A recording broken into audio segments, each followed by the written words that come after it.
자, 일발장전 오늘 주제는 미국도 그렇고 우리나라도 그렇고 대대적인 보도까지는 아닌데 특히 우리나라는 미국은 대대적인 보도가 이 구조조정입니다. 인력 감축. 그러니까 기업이 미래가 불투명하고 어려우면은 인력부터 줄이죠. 미국의 빅테크 기업들이 처음에 그랬고 테슬라도 지금 주가가 이렇게 곤두박질 치고 안 좋으니까 정리해고를 공공연하게 밝혔습니다. 거기에 이제 신규 고용은 동결. 자, 이렇게 되면은 기업이 재무적으로 확 좋아져요. 왜냐하면 고정비 나가는 게 줄어들기 때문에. 그래서 좋다라고 미래에 이걸 얘기할 수 있는 건 아니지만 기업들별로 강력하게 이제 구조조정이라는 키워드가 등장하는 기업들이 있습니다. 오늘은 그 기업들 중에 대기업 중에 이제 CJ E&M을 좀 보려고 합니다. CJ E&M도 강력한 구조조정을 예고하고 있는데 CJ E&M은 두 가지의 상반된 재료가 좀 있긴 합니다. 하지만 이 두 가지 재료가 뭐 기업 입장에서는 다 긍정적인데 들리는 풍월에 의하면 연말까지 한 40%의 철밥통이라는 표현이 우리나라에 좀 등장하는 그런데 이 철밥통을 좀 조정한다. 그러니까 필요 인력 이외의 인력들을 이제 좀 조정할 수 있는 거죠. 그래서 그렇게 되면 이제 고정비가 분기만 인건비가 CJ E&M이 한 1,400억 원 정도 나갈 거예요. 근데 그것들을 이제 막 줄일 수 있는 거죠. 그러면 이걸 지켜보고 있는 기관 투자자들 입장에서 보면 이게 굉장히 큰 호재입니다.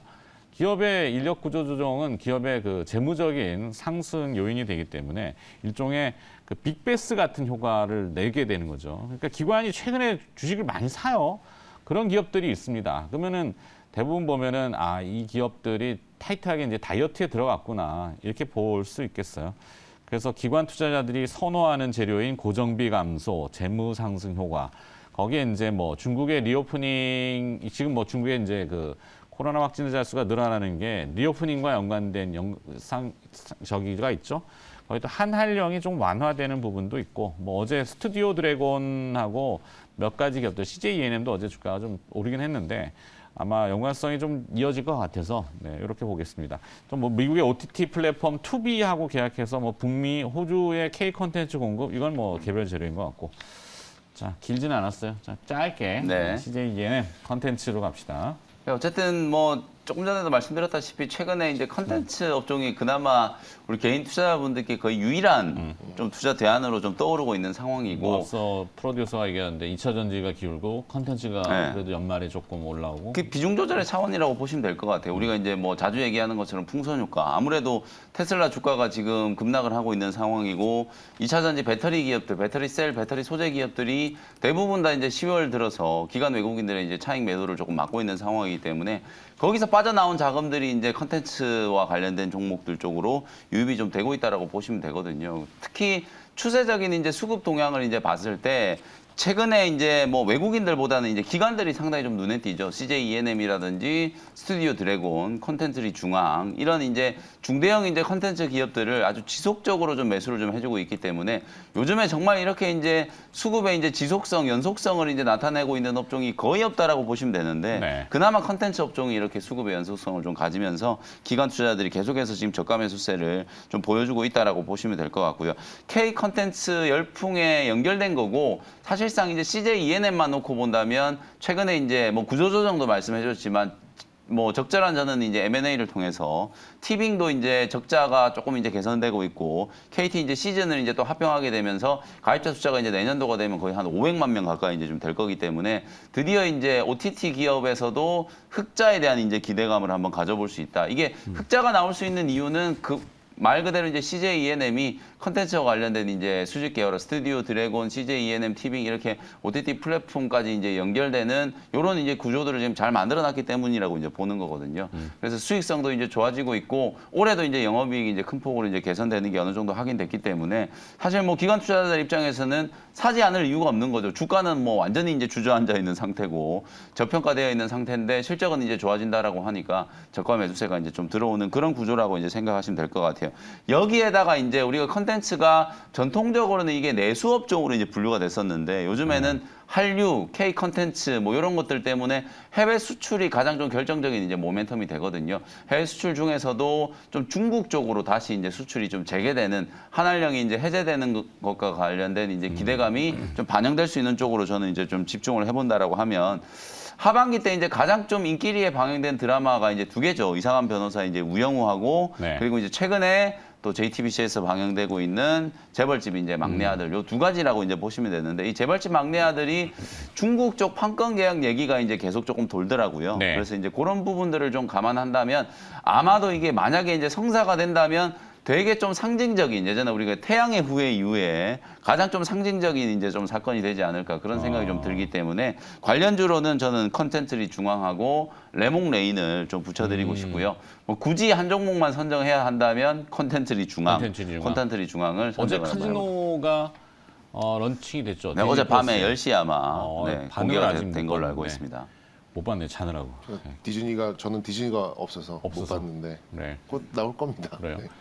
자, 중국 내에 그 OTT 1위 기업이 있대요. 아, 이걸 어떻게 읽는지 모르겠어요. IQI, YI, EQ, EQ? 중국말은 어떻게 읽어요, 이거? 저도 모르겠네요. 아이치라고 읽는. 아이치에 했던 것 같아요. 네, 아이치라고 읽는 모양인데 여기 주가가 최근에 22% 급등했는데 그 우리나라 컨텐츠를 좀 틀기 시작하면서 이게 확 올라왔다고 하네요. 네. 아이치 맞네요. 아이치라고 네네. 있나요? 네. 네. 아, 중국 발음이 좀 어려워요. 네. 그래서 아이치가 이제 주가가 상승하는 이유가 이제 한한령의 완화, K 컨텐츠의 방영 재개 아직은 명확치는 않지만 네, 그렇게 기대감이죠. 뭐, 그것도 네. 중국도 이제 그 뭐 코로나 확진자가 많은 네. 이제 칠레 생활하면서 그렇죠. 이렇게 OTT 많이 우리랑 그렇죠. 똑같은 그 맞습니다. 네, 답습일 거 네. 아니에요? 뭐 그런 것 같아요. 자, 그리고 만약에 이제 CJ ENM가 아까 뭐였죠? 저는 컨텐츠리 중앙. 컨텐츠리 중앙. 네.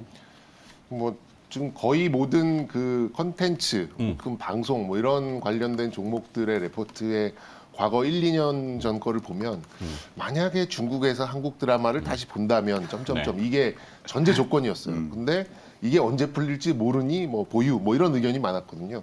이제 뭐 해소의 국면이라고 볼 수가 있으니까 거기에 대한 기대치는 주가에 좀 녹아드는 거는 뭐 당연한 것 같고 최근에 또 빵빵 터지고 있잖아요. 이런 컨텐츠들이 뭐 그런 해소의 국면을 이제 증폭시킬 수 있는 그런 요인들도 있고요. 근데 CJ ENM을 보면 홈쇼핑이 조금 약해진 것 같더라고요. 아무래도 네. 그러겠죠. 뭐 이제 저기 소비에 대한 여력이 조금 떨어지면서 홈쇼핑 매출은 조금 들어설 뭐 불투명하게 될 수밖에 없는 이제 그런 상황으로는 볼 수 있는데 결국 이거죠. 드라마의 제작 능력 그리고 어떤 IP를 보유하고 있는가 이게 좀 가장 핵심적인 이제 이런 요인인 것 같고 그런 요인에서 이제 거의 대부분의 이 제작사들 그리고 플랫폼을 갖고 있는 이제 뭐 J 콘텐츠리 중앙이나 CJ ENM이 부각을 받는 거는 당연하다고 생각을 합니다. 그래서 좀 붙여드리고 싶은 이제 그런 종목은 또 하나의 플랫폼으로 볼 수 있는 그런 기업인데요. SBS 컨텐츠 허브라는 종목이 있어요. 그러니까 그냥 SBS 말고 SBS 컨텐츠 허브. 요거는 이제 요것도 이제 드라마 제작사라고 좀 보시면 되고 드라마에 대해서 판권을 가지고 좀 판매를 하는 그런 회사라고 보는데 뭐 우리가 알고 있는 작은 그런 제작사들보다도 시가총액이 작아요. 굉장히 좀 저평가가 좀 되어 있는 이제 그런 기업이고 뭐 1년에 한 돈 100억 이상은 영업이익을 버는데 한 1,200억 정도밖에 지금 시가총액이 형성되어 있지 않아서 뭐 사실 SBS가 좀 다른 거에 묻혀서 그렇지 뭐 올해 히트 친 드라마도 꽤 있거든요. SBS 컨텐츠 허브에서 보유하고 있는 그런 IP들도 뭐 굉장히 좀 다양하게 많이 있습니다. 뭐 예를 들면 사내 맞선 같은 거 그리고 작년에 대히트를 쳤었던 그 펜트하우스 뭐 이런 것도 좀 보유를 하고 있어서 이게 이제 한두 개 정도 중국으로 뭐 방영이 된다라는 얘기만 나오더라도 위로 한번 솟구칠 수 있는 그런 자리에 있으니까요.